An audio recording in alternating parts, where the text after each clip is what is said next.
Hello, I'm some guy you don't know. You are an internet consumer, or my multimedia teacher, whatever works, and you want to learn the basics of using Adobe Illustrator. Okay, so this is what it looks like when you first boot up Illustrator. There's a lot of buttons, and you don't really care about most of them yet. What you need to know is that this one opens a file on your computer, and this one creates a blank one for your contortion. You're going to want to click the New File button. Then just click Create, and none of this is important right this second.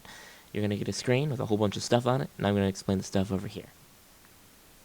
Here's all of the tools. Here's all the tools you need to know about. Here's all the tools you'll really be using.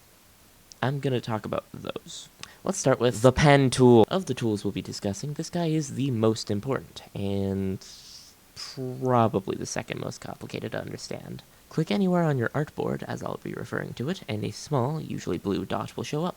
You'll notice that a line starts at that dot and ends at your cursor. Click again, and you'll see a little line. The dot will get smaller, and in its place will be a new dot, where you click the second time. You can do this as many times as necessary to create the shape you desire.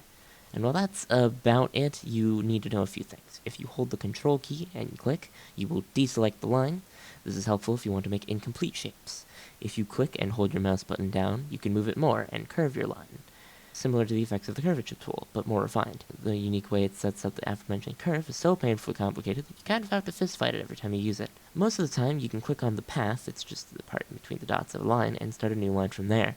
Fair warning, sometimes it will fist fight you out of nowhere and you'll almost never win. Okay, make yourself an object, or a line, or what have you. Let's mess with it, utilizing the selection tool. Click the tool, then click on the line. Blue box outline will show up, and from there you can do two things. You change the size of the object. You gotta move it in different directions, depending on what point you click on, and what you want to be bigger about it. Or, rotate the object. Click and hold while slightly outside of the box, and move accordingly. Let's say you've got a shape, but you're not really happy with it. You want it to look a little silly. This is the perfect job for the point selection tool. You've got to be a bit more careful with this one. Click on one of the anchors. This is the end of a line, or the corner of a shape. Now you can do a whole bunch of stuff. You can drag it around and manipulate it as if you're making a brand new line.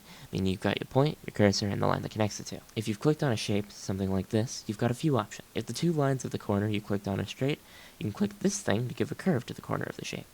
If the shape has any curves, two handles will appear, and you can use them to manipulate the curve, down to removing it entirely.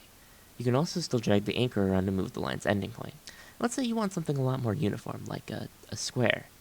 Oh, hey, we should talk about the shapes. Alright, so there's a lot of shapes, but they all do about the same thing. Select the tool, click and hold, drag, make a shape. You can right-click the tool to change the desired shape, from rectangles to polygons to stars. Alright, I have no transitions for this one. Let's just move on to what was it?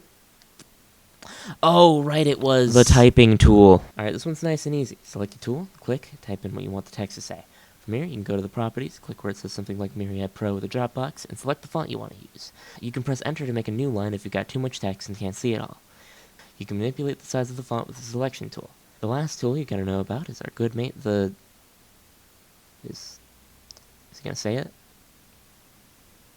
The eyedropper tool. Alright, easiest one and hardest one. Select the tool, find a color on the artwork you want. Click on it.